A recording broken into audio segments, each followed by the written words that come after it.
Shalom semua, selamat siang. Sebelumnya saya mau mengucapkan terima kasih dulu kepada Sekolah Kristen Ketapang yang sudah memberikan kesempatan saya untuk memberikan kesaksian. Perkenalkan, nama saya Hana. Saya adalah ibu dari 2 orang anak.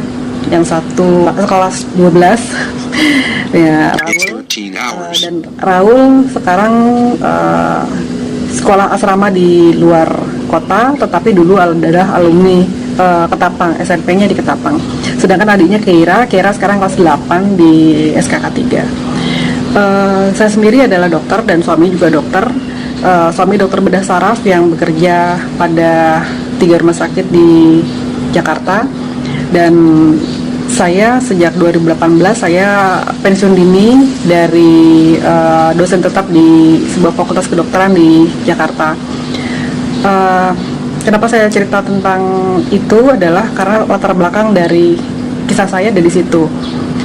Seperti kita sama-sama merasakan ya, bahwa sekarang sedang terjangkit wabah COVID.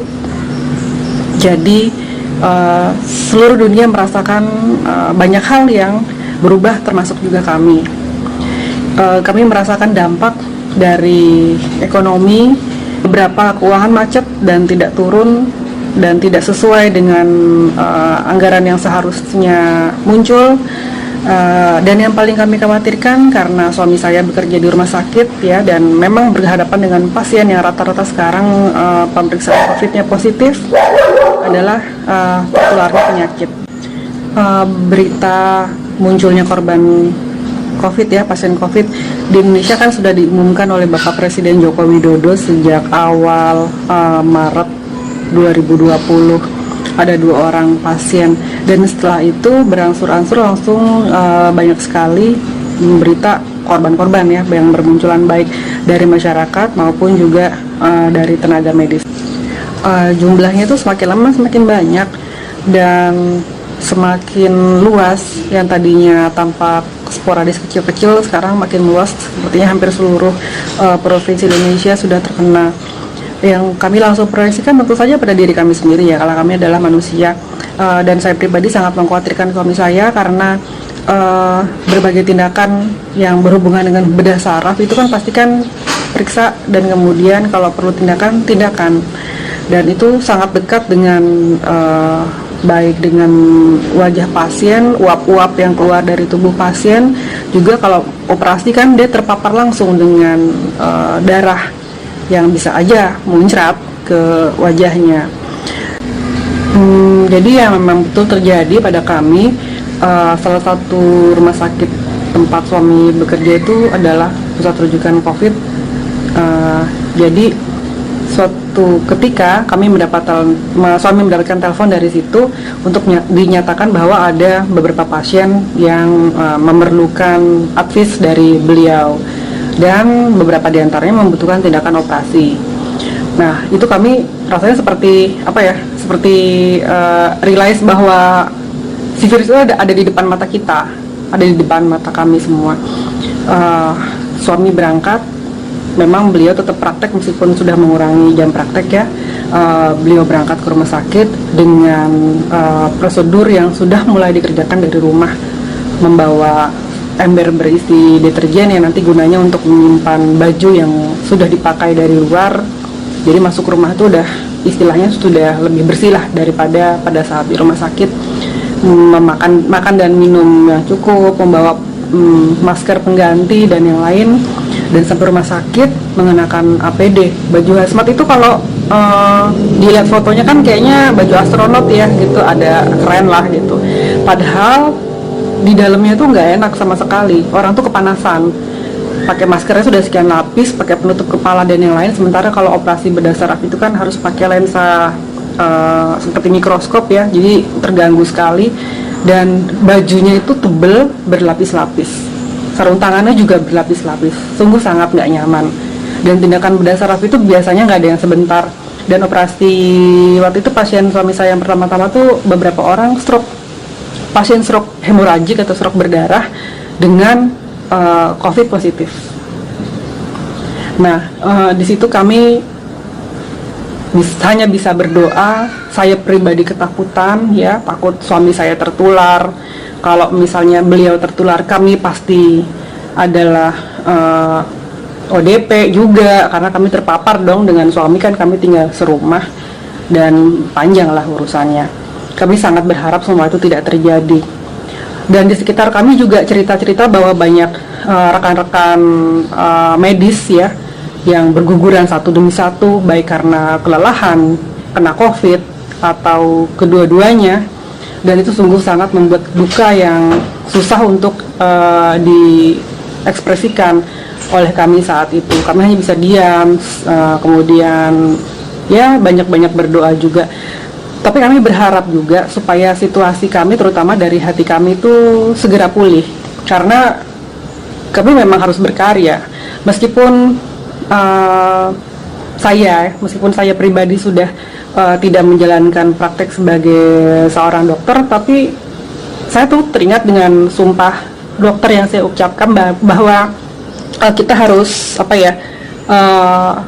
membantu sesama manusia, intinya seperti itu, dengan semua apa yang kita miliki, dari masih awal di rahim hingga udah nggak ada lagi gitu. Saya terpanggil untuk itu. Dan suatu pagi saya dan suami membahas, masih di bulan Maret juga ya, kami membahas soal itu. Kita harus gimana ya, kita bisa bantu apa ya untuk orang-orang yang ada di sekitar kita dengan segala keterbatasan kita. Karena kalau kita mau nyumbang, misalnya nyumbang makanan, atau kita mau nyumbang untuk membelikan APD, kita sendiri tuh dokter sedang susah juga gitu loh. Uang yang harusnya turun itu seperti macet, gak tau macet di mana, macet di atas kayaknya. Jadi ya kita juga bisa saya katakan di sini kita makan tabungan gitu.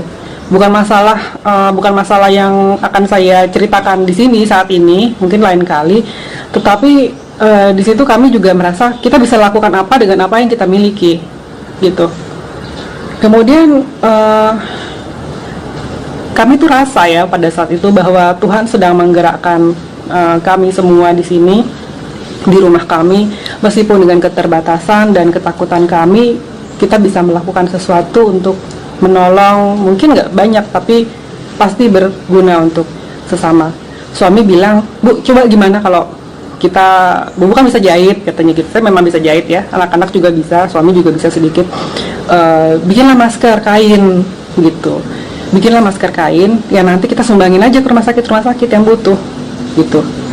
Terus saya tuh pada saat itu langsung merasa, ide bagus gitu. Yang saya pikirkan pertama adalah ketakutan saya tuh teralihkan gitu.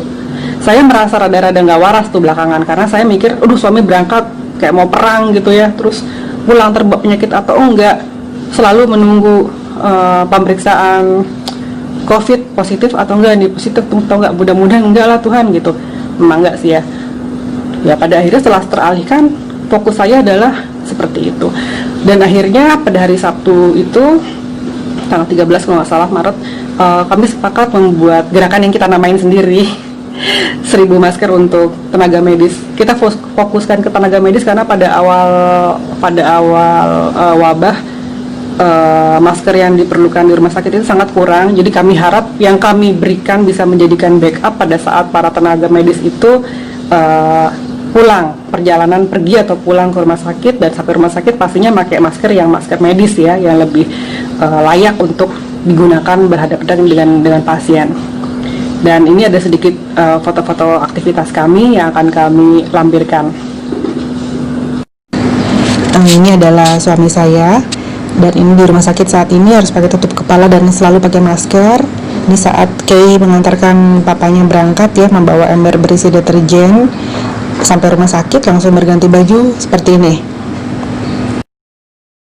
Awal membuat masker, kami melakukan studi kecil mencari referensi kain apa yang aman digunakan untuk mencegah virus sebisa mungkin ya, kain sederhana yang bisa masuk, yaitu kain katun 2 lapis.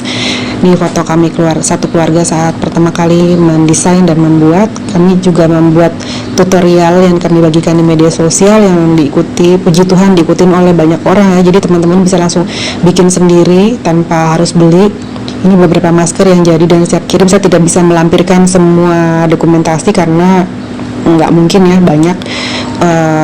maskernya lucu dan bisa membuat hati yang dapat bahagia pastinya.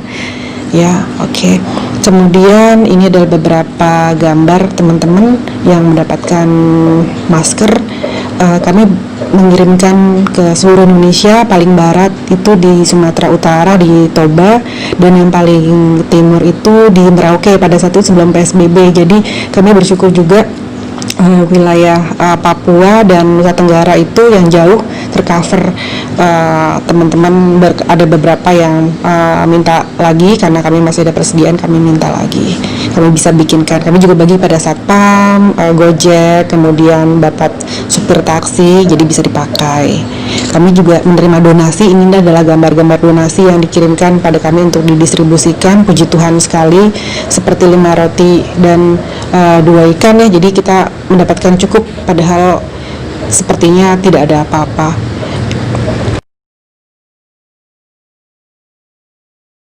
Terima kasih Dr. Hana atas masker yang diberikan dari Puskesmas Newonat, Kabupaten Kupang, Nusa Tenggara Timur.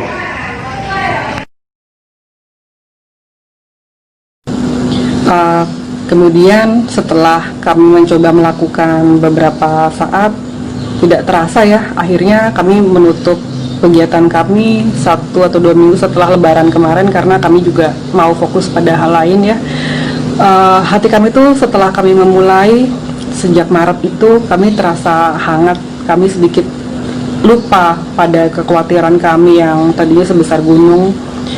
Kami bahagia karena Tuhan bukan hanya menghibur kami, menenangkan kami, memeluk kami, tapi juga berkenan memakai kami untuk berbagi dan mengajak teman-teman yang lain berbagi untuk memberikan yang terbaik bagi sesama. Nggak hanya pada tenaga medis pada akhirnya, tapi juga pada masyarakat yang membutuhkan. Sampai sekarang saya masih khawatir kalau setiap suami jalan ke rumah sakit ya, mau praktek atau terima konsul atau tindakan apa gitu ya. Tapi saya teralih, saya tahu bahwa Tuhan memakai suami saya untuk melayani pasien di rumah sakit, dan pada saat yang sama Tuhan memakai saya dan banyak orang di negeri ini untuk membantu teman-teman yang membutuhkan. Lama-lama saya juga mendengar banyak teman-teman yang nggak hanya usaha membagi donasi masker, tapi juga makanan, sembako, dan yang lain ya, mengumpulkan dana, membuat suatu komunitas yang luar biasa banget. Kami tahu bahwa Tuhan sedang berkarya kepada manusia, sadar atau tidak sadar, kita semua digerakkan oleh kasih-Nya. Saya juga mendapatkan banyak teman di situ, mendapatkan banyak berkat, banyak teman-teman yang tadinya tidak pernah bertegur sapa, jadi bertegur sapa, kita saling mendoakan, dan yang pasti adalah kita tidak pernah kekurangan. Kalau mau dilihat dari logika, nggak mungkin. Tadi saya sudah cerita bahwa saya resign tahun 2018 karena saya, diantaranya karena saya sakit ya. Tetapi selama saya melakukan donasi ini, saya nggak sakit, saya sehat sekali. Kemudian saya juga tidak pernah kekurangan, meskipun saya tidak mengeluarkan uang, saya hanya menggunakan kain-kain yang saya miliki. Begitu kain itu menipis, begitu saya mendapatkan banyak donasi kain, donasi karet, dan ada yang mengirimkan makanan dengan catatan, Han semangat ya jahitnya gitu, atau Han aku nggak bisa ngirim apa-apa tapi aku berdoa buat kamu. Itu semuanya sungguh luar biasa. Saya tahu bahwa kita semua nggak sendiri, bahwa kita semua satu di dalam Tuhan. Demikian yang bisa saya ceritakan ya. Jadi hingga saat ini sudah terhitung yang dari rumah saya terkirim 4.000 masker, baik yang saya dan keluarga saya buat. Begitu juga dari teman-teman yang mengirimkan donasi masker pada kami untuk supaya disalurkan. Kami bersyukur atas semua yang kami lalui, dan bersyukur karena Tuhan sudah berkenan untuk menunjukkan cintanya kepada kita manusia, meskipun apapun yang terjadi. Semoga renungan ini atau semoga kesaksian sederhana dari saya dapat menjadi berkat bagi kita semua. Amin.